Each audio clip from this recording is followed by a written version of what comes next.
කොහොමද යාළුවනේ අදත් ඔයාලා හැමෝම ආයුබෝවන් කියලා පිළිගන්නවා අපේ සිංහල මෝර YouTube channel එකට.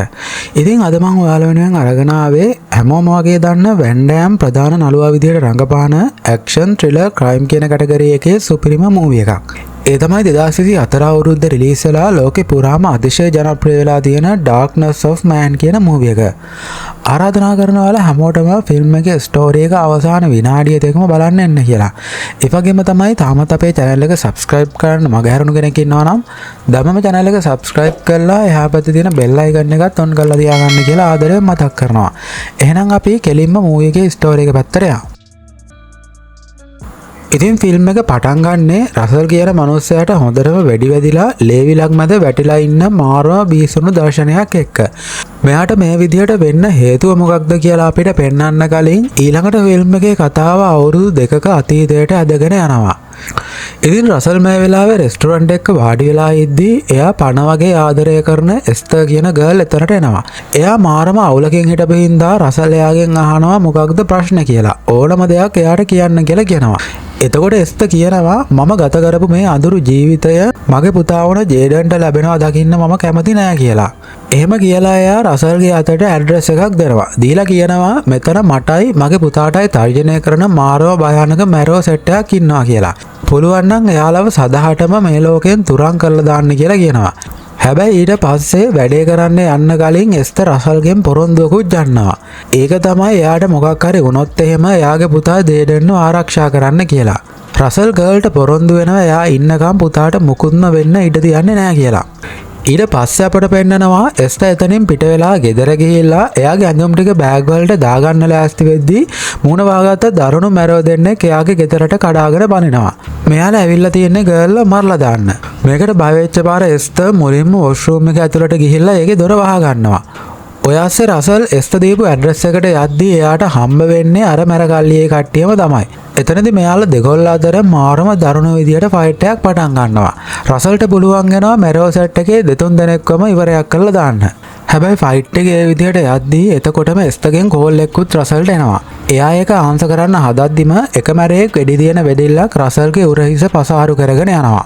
අනිත් පැත්තෙන් අපිට පෙන්නනවා එස්තර්ගේ ගෙදර ආව මැරවන්න බලුවන් වෙනවා වොෂ්රූම් එකේ දොර කඩලා දාලා ගර්ල් ඒකෙන් එළියට ඇදලා ගන්න. ඊට පස්සේ මැරෝ සෙට් එක කරන්නේ ගර්ල්ගේ ඇඟ ඇතුළට දරුණු විසක් එන්නත් කරනවා එයා ටික ටික විඳබලා මැරිලා යන විදිහට. ඉතින් ওই සිද්ධියෙන් පස්සේ කතාව ආයෙත් පාරක් වර්තමාන කාලයට එනවා.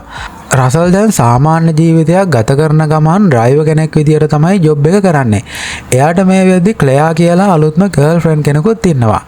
මේ වෙලාවේ රසල් ක්ලෙයාත් එක්ක ඉඳලා එයාගේ කාර් එකේ යනවා අර එස්තර්ගේ පුතා වුණ ජේඩන්ව ඉස්කෝලෙන් ගන්න. එදා එස්තර් මැරෙන්න කලින් උන පොරොන්දුව රසල් මේ වෙද්දි අකුරටම ඉටු කරනවා. එයා ඉස්කෝලෙන් ජේඩන් අරගෙන එයාව ගෙදරට අරලවලා ඊට පස්සේ යන්නේ ලැරි කියන මනුස්සයාගේ ෂොප් එකට. කොහොම හරි ෂොප් එක ඇතුළට යද්දි රසල් දකිනවා ලැරි එයාගේ පුතා වුණ නිකොලායි එක්ක පොඩි රණ්ඩුවක්. නිකොලායි කේන්තියෙන් එතනින් පිට වෙලා ගියාට පස්සේ ලැරි රසල් අතින් කියනවා දැන් ඉන්න කට්ටිය වැඩිහිටියන් කියන කිසිම දෙයකට අහුම්කම් දෙන්නේ නැහැ කියලා. හැබැයි රසල් නම් ඒකට මුකුත්ම කියන්න යන්නේ නැහැ. ඒ වෙනුවට එයා ලැරිට කියනවා එයාගේ මුණුබුරා වුණ ජේඩන්ව ගෙදරටම ඇරලෙව්වා කියලා.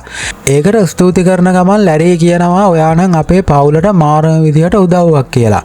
ඒ වගේම තමයි ඊළඟට රසල්ගේ අතට බොක්ස් එකක් දෙන ගමන් එයා කියනවා ඒ බොක්ස් එක අරගෙන ගිහිල්ලා පල්ලියට බාර දෙන්න කියලා.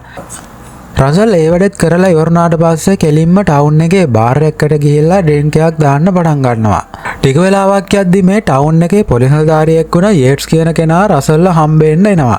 එයා කියනවා රසල්ගේ පරණ ගර්ල් ෆ්‍රෙන්ඩ් වුණ එස්තර්ගේ මරණය සම්බන්ධ කරන විමර්ශන වලට උදව් කරන්න කියලා. හැබැයි රසල් ඒකට කියන්නේ මට දැන් ඕවට සම්බන්ධ වෙන්න බෑ කියලා. මම ඔය වගේ වැඩවලට අත ගහන එක නතර කරලා තියෙන්න කියලා එයා එතනින් යනවා.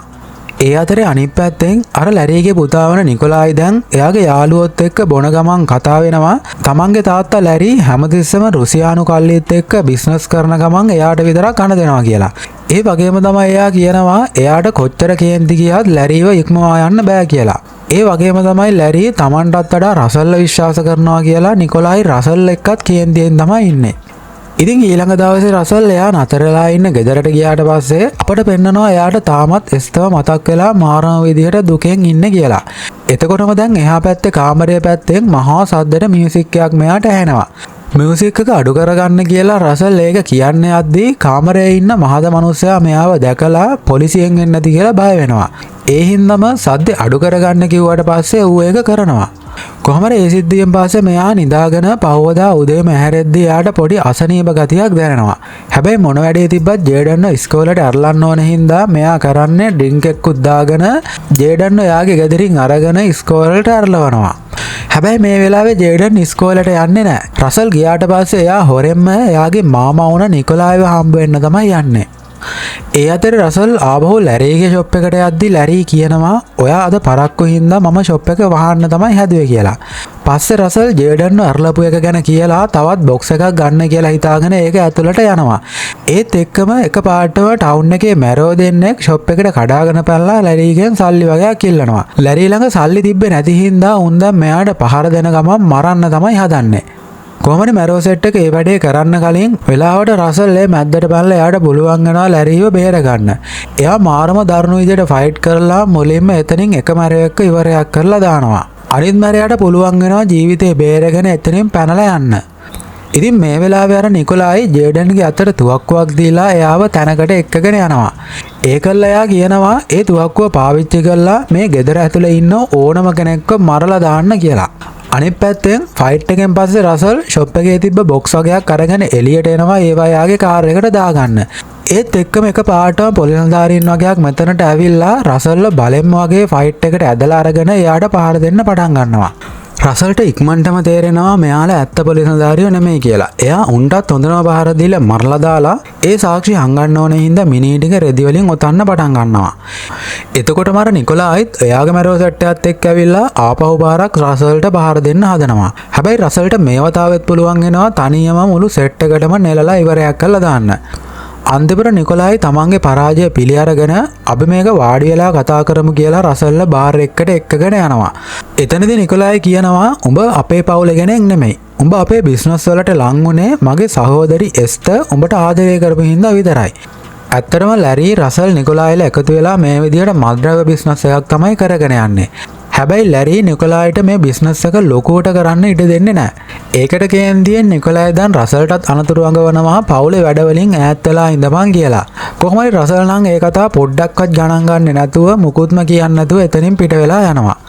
එයා එතන ඉඳලා කෙලින්ම එයාගේ කාමරයට ගිහිල්ලා බලද්දි දකිනවා මුළු කාමරේම කඩලා බිඳලා හැම දෙයක්ම අවුස්සලා දාලා තියෙනවා කියලා.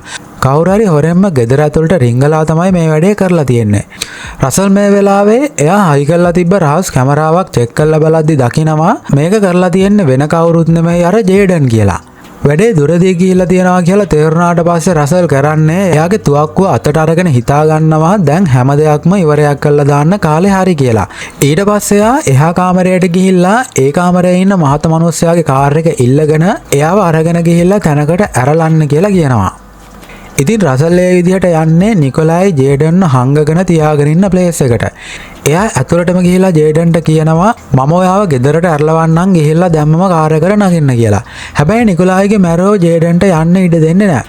මේකට මල බැනපු රසල් එතන හිටව මැරෝ දෙන්නෙක්වම මරලා දාලා ජේඩන්ව කාර් එකට දාගෙන එයාගේ ගෙදරට එක්කගෙන එනවා. එයා ජේඩන්ගෙන් අහනවා මම කාමරය මේ විදිහට විනාශ කරන්න කියලා ඔයාට කවුද කිව්වේ කියලා. ජේඩන් කෙලින්ම කියනවා ඒක කරන්න කිව්වේ එයාගේ මාමා වුණ නිකොලායි කියලා.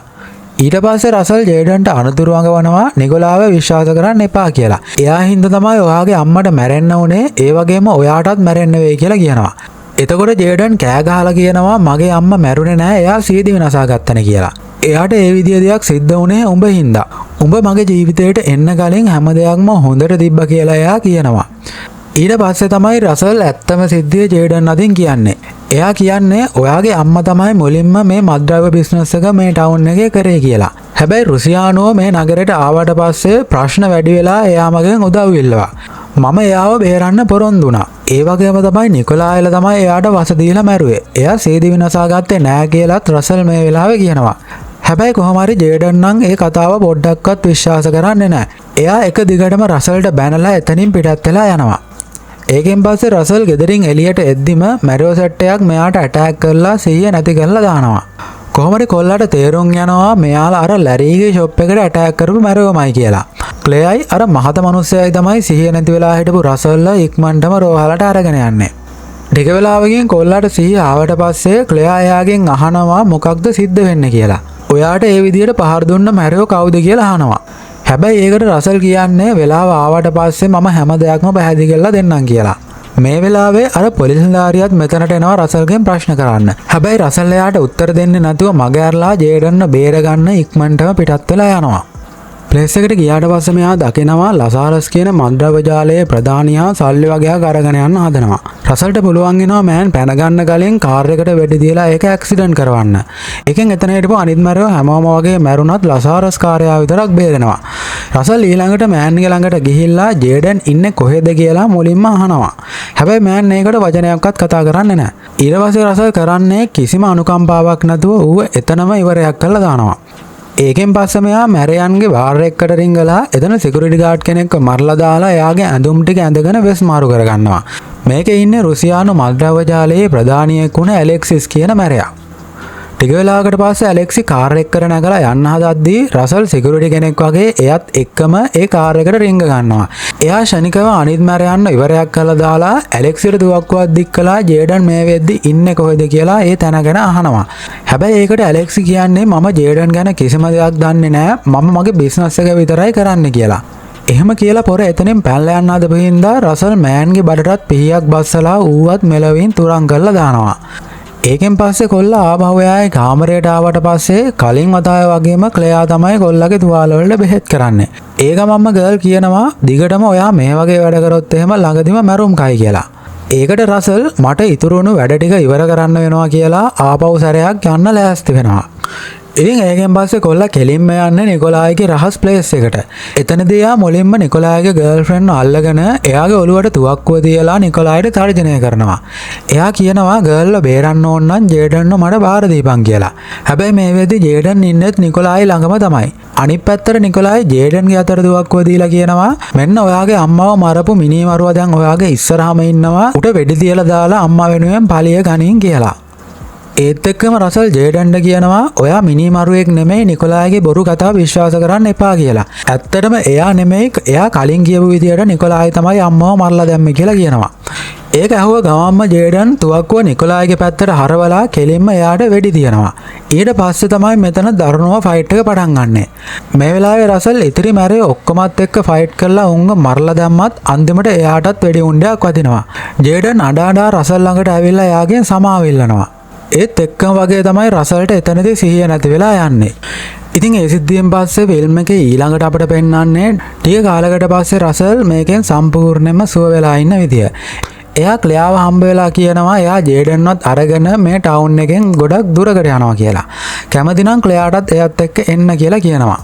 හැබැයි ඊට පස්සේ මෙයාලා තුන්දෙනා පිටත් වෙන්න කලින් අන්තිම බාරට ලැරීව හම්බෙන්න එනවා. රසල් ලැරීට කියනවා රුසියානුවන් ලවා මට ඇටැක් කරන්න හැදුවේ උඹ කියලා මම දන්නවා කියලා. ඒ වගේම තමයි ජේඩන්ට නිකොලායි හිර කරගෙන තියාගෙන ඉද්දී උඹ මේ හැම දෙයක්ම දැනගෙනත් මට මුකුත්ම කිව්වේ නැහැ. ඒකට ලැරී කියන්නේ වෙච්ච සිද්ධි හැම දෙයක්ම සිද්ධ වෙලා ඉවර හින්දා දැන් මේ හැම දෙයක්ම අමතක කරලා දාමු කියලා. ඒ වගේම තමයි ජේඩන්ව දිගටම මම බලා ගන්නම් කියලාත් කියනවා. අනිත් පැත්තට රසල් මාරම කේන්තියෙන් අහනවා උඹ ජේඩන්ව බලා ගන්න යන්නේ හරියට උඹේම දුව වුණ එස්තව බලාගත්ත විදිහටද කියලා. උඹ හදපු මේ මිනිමරු බිස්නස් එක හින්දා තමයි එයාට ජීවිතෙන් පවා වන්දි ගෙවන්න සිද්ධ වුනේ. ඊට පස්සේ රසල් අහනවා මම එදා පල්ලියට අරන් ගියපු බොක්ස් එක ඇතුලේ ඇත්තට මොනවද තිබ්බේ කියලා. ඒකට ලැරී කියන්නේ මේක අපේ පවුලේ බිස්නස් එකක් ඔයා හැමදාම ඒ ගැන හොඳටම දැනගෙන හිටියා කියලා. ඒ කියන්නේ ඇත්තටම මේ බොක්ස් ඇතුලේ දාලා මද්ද්‍රව්‍ය ජාවාරමක් තමයි මෙයාලා කරගෙන ගිහිල්ලා තියෙන්නේ. ඉතින් ඒකෙන් පස්සේ අපට පෙන්නනවා රසල් මේ වෙලාවේ මාරම ගේමක් තමයි දීලා තියෙන්නේ කියලා. එයා ලැරීව හම්බ වුණාට පස්සේ ආපහු අර පොලිස් නිලධාරියව හම්බ වෙලා එයාගේ ඇඟේ හංගගෙන හිටමු මයික්‍රොෆෝන් එකක් ගලවලා දානවා. ඒ කියන්නේ ලැරී කලින් වෙලාවේ කතා කරපු හැම දෙයක්ම වගේ මෙයාලා රෙකෝඩ් කරගෙන. රසල් ඒ රෙකෝඩින් ටික ඔක්කොම පොලිස් නිලධාරියට බාර දීලා එයාගේ රාජකාරිය එතනින් ඉවරයි කියලා ඉතුරු වැඩ ටික පොලිසියටම කරගන්න කියලා එතනින් පිටත් වෙලා යනවා. ඊට පස්සේ රසල් ජේඩන් ක්ලෙයා තුන්දෙනා අලුත්ම ජීවිතයක් පටන් ගන්න කියලා මේ ටවුන් එකෙන් පිටත් වෙලා යන සිද්ධියත් එක්ක තමයි ෆිල්ම් එකේ කතාව ඉවර වෙන්නේ.